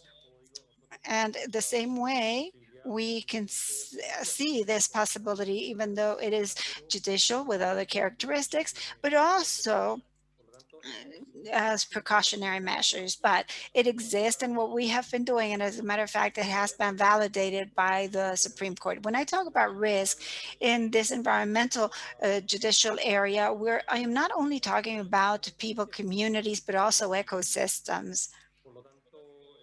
Therefore, the environmental risk is inclusive to the ecosystem and the health of people, as Rafael is mentioning. But in terms of the measures that we have taken or that he have requested from the rest of the administration to adopt, they have varied, of course, and evidently this requests previous studies of the specific areas of these organisms when in the case of hydrocarbon spill in an app in Quinteros Bay, there was a risk assessment for this company. Article 70 of letter G 19,300 law considers that the Ministry of the Environment has to have an action guideline for risk assessment. So they have the possibilities to work in this area. It is quite innovative. It generated some doubts and concerns, and there were some consultations in this area on behalf of the ministry, but we believe that it was interesting to do it like this. And likewise, when there have been precautionary measures established. We have studied the case of the Superintendency of the Environment. There were other organisms where they can, of course, deal with their area of work. Now, if the risk has had effects in our integration, when I say that the integration problems or replacement, or however we want to call it in court, has been a situation that is complicating good functioning, and I am talking about any type of action in the courts, and this is part of the cases that we are dealing with. I don't know if I responded everything. Thank you. I have a question for Mary Kay. I have a number of questions for her as well as for Brian. Brian, are you hearing the interpretation, Brian? Are you hearing the English?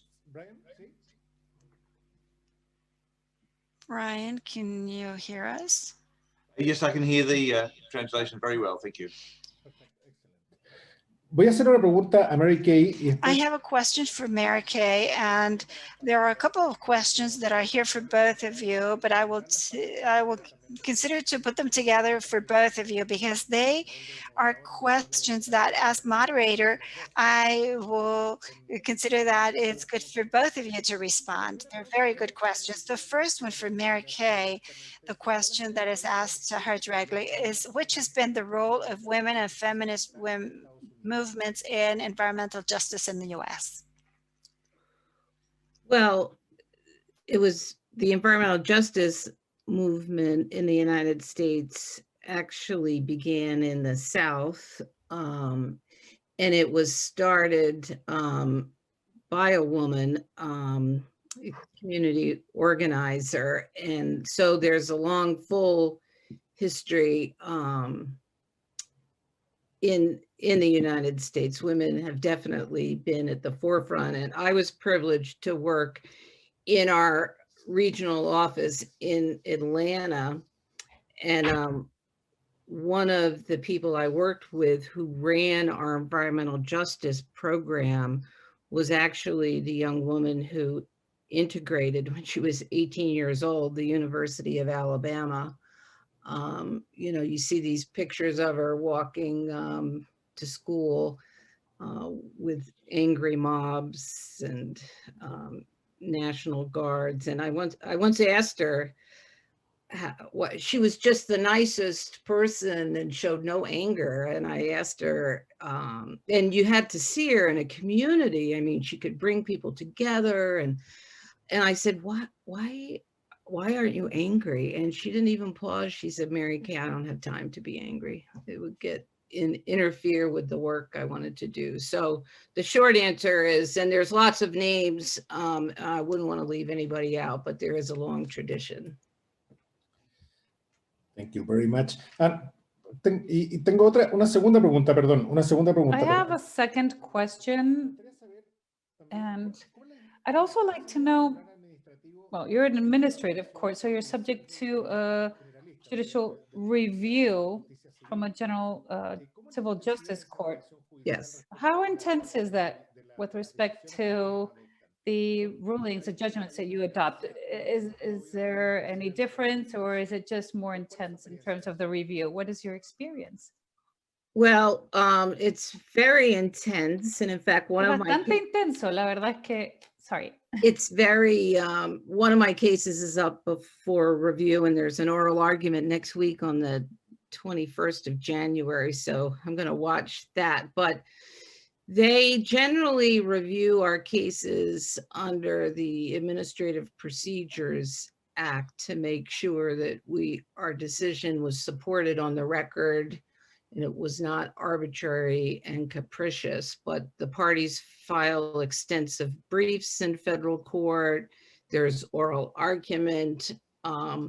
But that one chart I had shows that were overturned less than 1% of the time. And the First Circuit in one of their decisions discussed the thoroughness of the board's decision.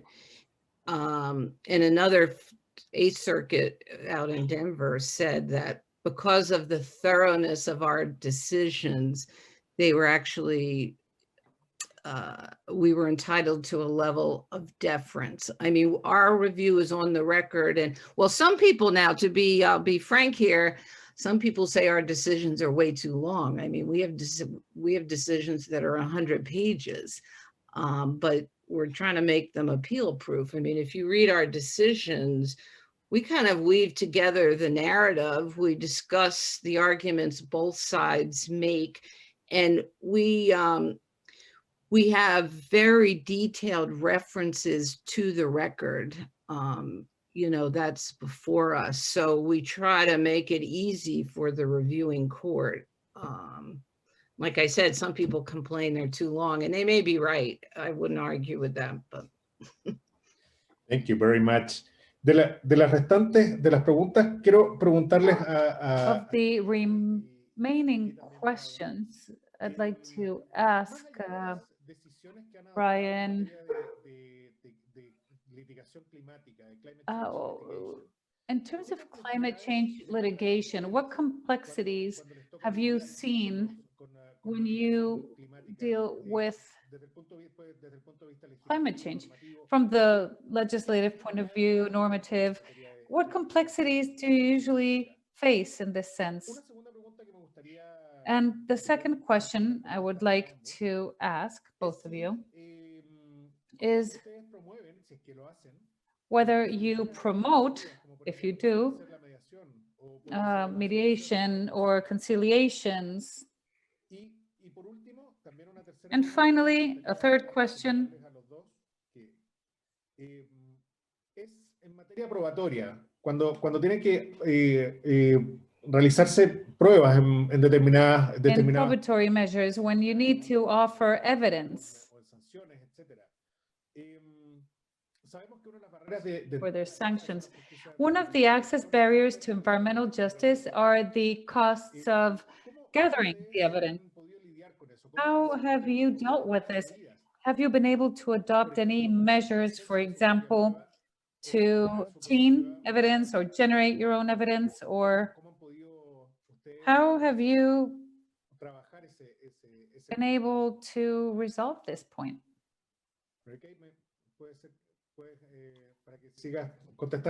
Mary Kay, perhaps you can answer, and then Brian.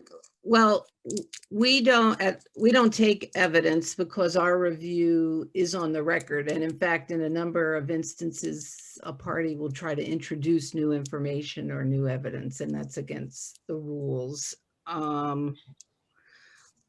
So we review the evidence that's already in the record, because we're an appellate body. We're making sure that the decision below was sufficient. And then, what was the first question? Sorry, las tengo. De climate change litigation, de la materia de litigación climática. Climate change litigation, how do you deal with climate change litigation beyond the rulings that you've had to make, or what barriers have you found?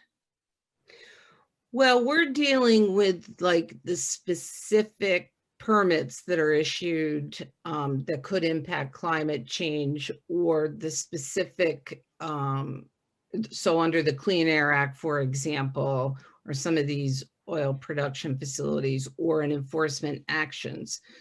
So, and most of those statutes are strict liability. So on my court, we're not dealing with some of the more complicated issues that Justin Preston and others and Fernandez have to deal with. Mr. Preston, thank you very much. Okay, the first, the climate litigation one.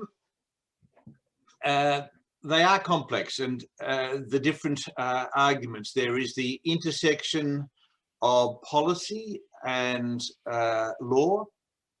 There is questions as to whether the judiciary is trespassing into the province of the political arms of government, the executive and the legislature. So these issues arise, questions Americans refer to as the political question doctrine. But look, it doesn't, mostly it is resolved. It never stops our court intervening, but it does perhaps put constraints on the way in which we intervene. So I think if I have to say what are the issues that have arisen, mostly, especially in recent litigation, in the last 10 years or so, questions about, is climate change real? Is it causing impacts? Are humans responsible for it?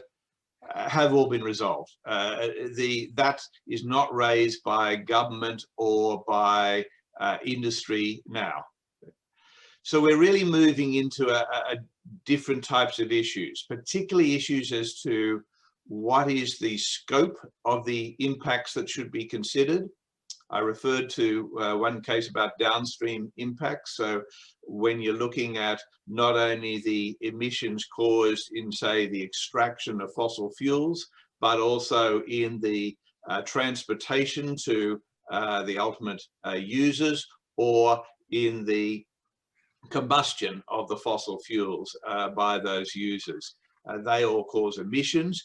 To what extent do you take into account those emissions in deciding whether or not to approve a fossil fuel extraction project? That arises. Questions about causation, to what extent, insofar as there's going to be an impact, it's only a small impact in global terms, therefore is that to be taken into consideration? Arguments of market substitution or carbon leakage. So where if we don't do it, somebody else will, so why don't we do it here? That argument is regularly run and dealt with. So there's quite complex issues. They're both in science, insofar as the causation issue, law, trying to understand what legal test is to be applied, economics, insofar as the sort of market substitution arguments. So they are complex, polycentric problems. I think sometimes they refer to the climate law as a super wicked problem, and that certainly arises in our cases. In relation to mediation, the second question, yes, very important mediation. I'll put a little promo in now. The court just won the Innovator of the Year award in Australia for all, well, not only courts and tribunals, but also other legal institutions, because of our adaptiveness to the coronavirus pandemic in promoting ADR through remote technologies and video technology, Microsoft Teams, Zoom meetings, the type of thing. So we have always thought of ways in which we can do it, and that's a presentation, and I'm happy to share materials about our whole ADR program, but it's used in every area. The third question concerned evidence gathering, and you're quite right, Cristián. This is a problem around for environmental courts and tribunals around the world. Especially, how do they get access to the evidence? We are fortunate that we are in a developed country, so basically the parties, particularly of course the proponents of activities, and governments do have access to financial sources to hire their own experts to adduce the evidence. We also have certain environmental legal aid centres who represent environmental NGOs, citizens and groups and communities, and they are able to provide assistance in securing expert evidence. So cases that come before the court normally have experts from all sides. But the court is a hybrid institution. We have both judges and expert commissioners, so similar to the Chilean system. So we have scientists, economists, hydrologists, planners, architects, engineers, the full gamut of disciplines that you need for environmental problems. And they are on the court as well. And that assists, because if you do have parties who are unable to hire their own experts, then at least the court can ask questions and look at the record to try and see what can be done. So there's a slight leveling of the playing field by having expert in the tribunal itself. Now, that doesn't mean to say that the commissioners, the expert commissioners, go out and gather evidence themselves. They don't. But they can ask the parties. They can direct questions. They can say what should be done. And in some instances, we also do direct the appointment of an expert, so a court-appointed expert. And normally we try to require the parties to pay for that. We on a sort of user pays basis, but we see who can best afford to pay for it. If one party is impoverished, they won't pay for it. But if one party is wealthy, which is normally the case for a developer, they will be able to pay for it. So the court then appoints an expert, which is paid for by that developer, but it is the expert is answerable to the court, not to the party who might pay for their commission. So there are a variety of ways in which we do gather evidence and have it before the court, and that's some of the ways.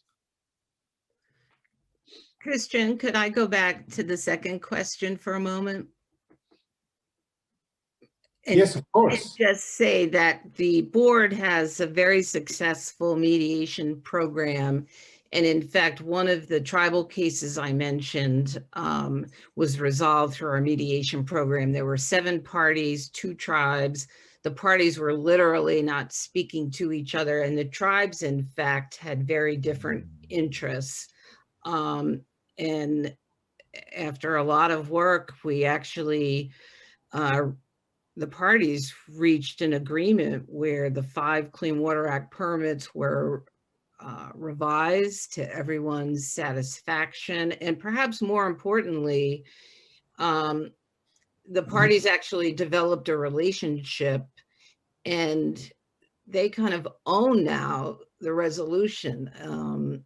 You know, they're bought into it. They have a vested interest in it. So our experience is that the resolutions are longer lasting. So we strongly believe in mediation and have had great success with it. And information about our specific program is on our website. So. Excelente. Bien, yo les agradezco a los expositores. Thank you very much to the speakers. Rafael would like to make a comment. Rafael? Yes, thank you. I thought it was very interesting. Well, the question that you asked was very interesting, and it is related to what we normally do. The relationship between administrative courts and the jurisdictional courts. My 3 colleagues all form part of administrative courts, and I congratulate you for the implications, but I have to speak from a more jurisdictional perspective. This is a very interesting debate, and it's not only in Spain, at a European level. In fact, a couple of years ago, in the European Parliament, there was a democratic deficit. There wasn't a direct election of Parliament members.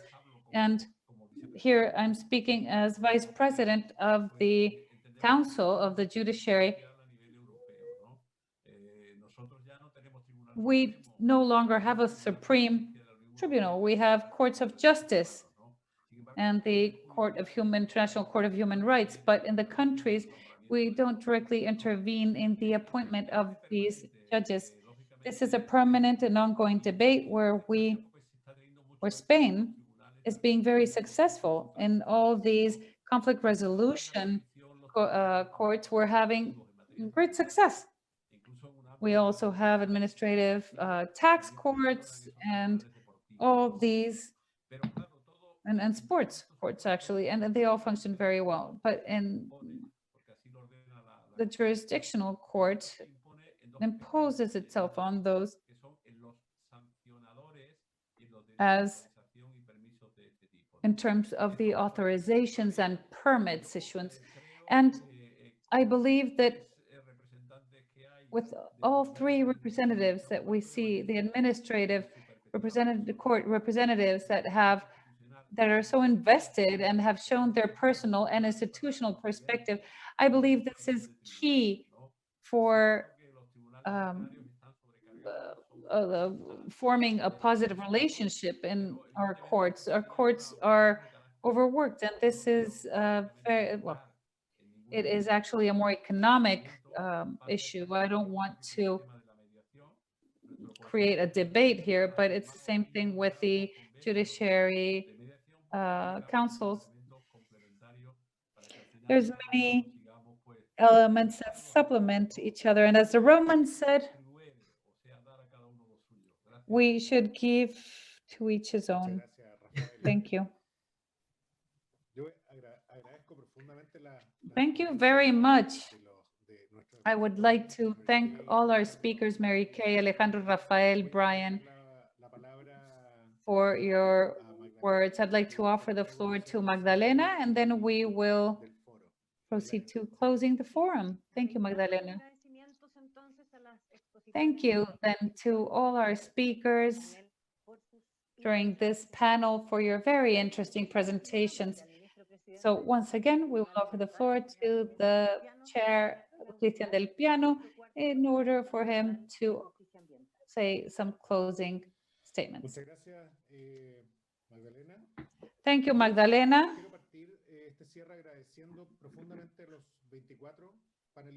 I would first like to thank the 24 speakers for their outstanding and world-class presentations. They are all world-class speakers, of course. There is much before us. We've learned tremendously, and of course, we'll need time to process this learning. I'd also like to thank the people that have participated in organizing this event. It has been held virtually because of current conditions, but it has required the commitment of a number of people who have been working hard behind the scenes.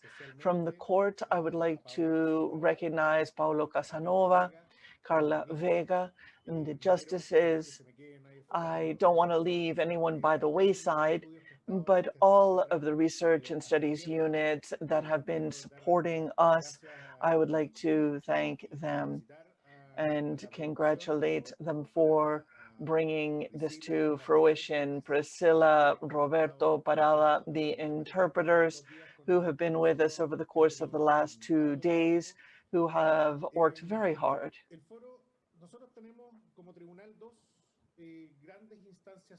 We have 2 major events at the court. One, of course, is our public rendition of accounts. After everything that Rafael has said, it'll be a tall task, But the second most solemn event that we have is this one, this forum on environmental law. As the Chief Justice, this is something that I have inherited from my predecessors, and I believe that it is our responsibility to bring it to fruition. We have managed to do so. We held the third forum, now the fourth one, again, virtually, because of the current contingencies and conditions. But this is something that we look forward to tremendously every 2 years. The forum will be posted as a link on our website, the environmentalcourt.cl, and the recording will be available subsequently of the entire thing. I look forward to 2022 or 2023, early 2023, to hopefully be able to meet in person for the 5th International Environmental Law Forum. And I look forward hopefully to seeing all of you in person and to not only enjoy our knowledge, but also each other's company over a delicious glass of Chilean wine. Thank you very much. On this note, we will conclude this session and the fourth forum. We appreciate the exchange of knowledge and the tremendous interest of all of you who have connected via streaming. Thank you as well for joining us, and we look forward to seeing you on a future occasion.